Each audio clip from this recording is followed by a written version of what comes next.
Bienvenidas y bienvenidos. Hoy vamos a adentrarnos en las ideas de John Owen, que fue un teólogo puritano importantísimo allá por el siglo XVII.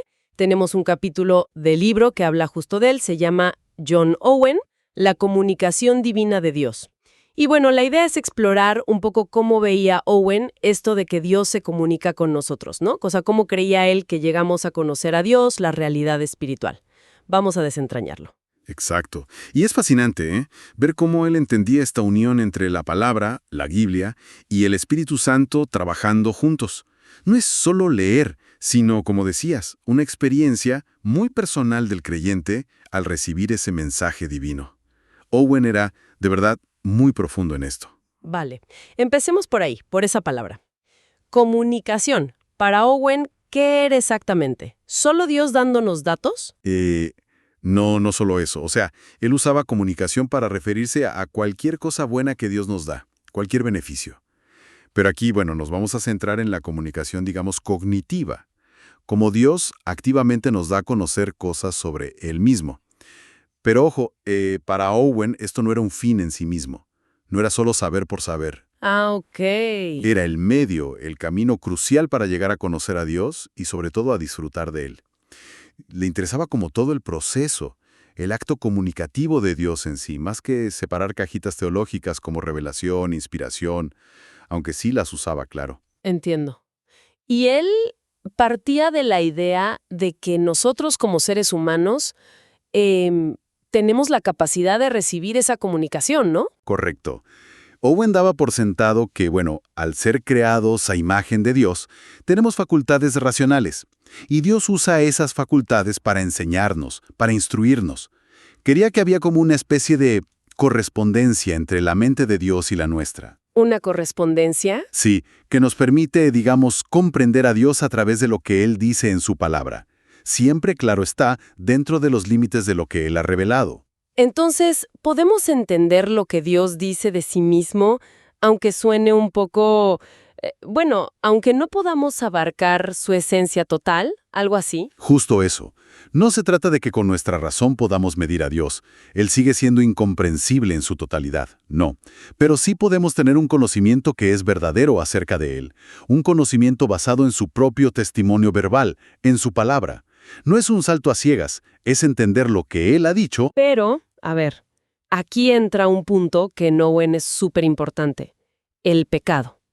¿Cómo afecta el pecado a esta capacidad de recibir la comunicación de Dios? Totalmente. Para Owen el pecado es, digamos, el gran obstáculo.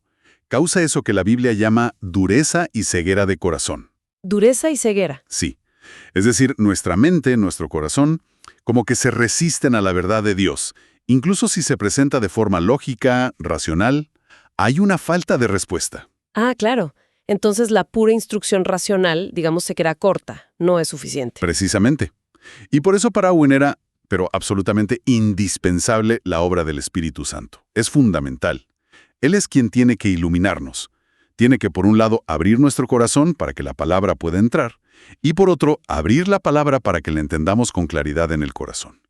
Sin el Espíritu, pues, la comunicación no llega a buen puerto. Eso nos lleva a una pregunta clave, entonces. Si estamos como ciegos por el pecado, ¿cómo es que alguien puede empezar a creer que la Biblia es realmente la palabra de Dios? ¿De dónde sale esa fe inicial? Muy buena pregunta. Owen habla de lo que él llama un doble testimonio del Espíritu Santo para esto. A ver, primero, dice, hay un testimonio externo. Externo, ¿cómo? Sí, el Espíritu, digamos, dota a las Escrituras mismas de unas cualidades divinas que son evidentes por sí solas. Piensa en su luz, cómo ilumina la realidad espiritual, su poder, cómo tiene la capacidad de transformar vidas, y su majestad, cómo impacta la conciencia. Estas cualidades, según Owen, hacen que la Biblia como que brille por sí misma, que se muestre como palabra de Dios. Es autoevidente. Interesante. ¿Y el segundo testimonio? El segundo es el testimonio interno. Y esta es la obra del Espíritu dentro de la persona. Es el Espíritu quitando esa ceguera espiritual de la que hablábamos, dándonos entendimiento. Incluso Owen habla de un gusto, un sabor especial por las verdades de Dios. Esto nos permite ver la coherencia interna de la escritura y nos da una seguridad, una certeza interior frente a las dudas. Es una convicción profunda, muy personal, que no se puede explicar del todo con palabras. O sea que el Espíritu trabaja tanto en la Biblia, haciéndola brillar, digamos, como en nosotros, dándonos los ojos para ver ese brillo. Me parece fascinante. Y bueno, una vez que creemos, ¿cómo la entendemos bien? Owen decía que la Escritura era clara, ¿no? Lo suficiente, al menos. Sí, él defendía lo que se llama la perspicacidad de la escritura, que básicamente quiere decir que es suficientemente clara en lo esencial, en lo que necesitamos para la fe y para vivir. Pero claro, la pregunta es, ¿cómo accedemos a esa claridad? Y para Owen, esto no era un ejercicio solitario, individualista. No. Entonces, ¿qué proponía él? Pues enfatizaba muchísimo los medios de gracia que se dan dentro de la comunidad de creyentes. La predicación pública, por ejemplo, era fundamental para él. También la conversación entre los propios creyentes sobre lo que leían. El compartir entendimientos. Ah, la comunidad es clave. Sí. Y además insistía en medios que él llamaba espirituales. La oración, pidiendo luz a Dios, tener un deseo genuino de experimentar la verdad en la vida, ser obedientes a lo que ya vamos entendiendo y, bueno, una vida de adoración en general.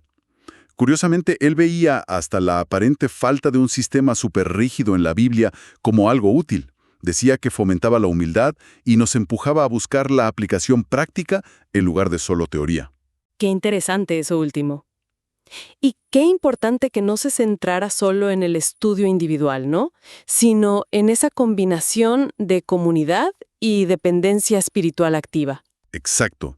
Para él, entender la palabra de Dios era un proceso vivo, dinámico, que se daba en comunidad y con una dependencia constante del Espíritu. Bueno, entonces, recapitulando un poco, la visión de Owen sobre cómo Dios se comunica realmente subraya que no podemos separar la palabra del Espíritu Santo.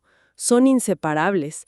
El Espíritu es quien hace evidente la autoridad de la Escritura y al mismo tiempo nos capacita internamente para recibirla con fe.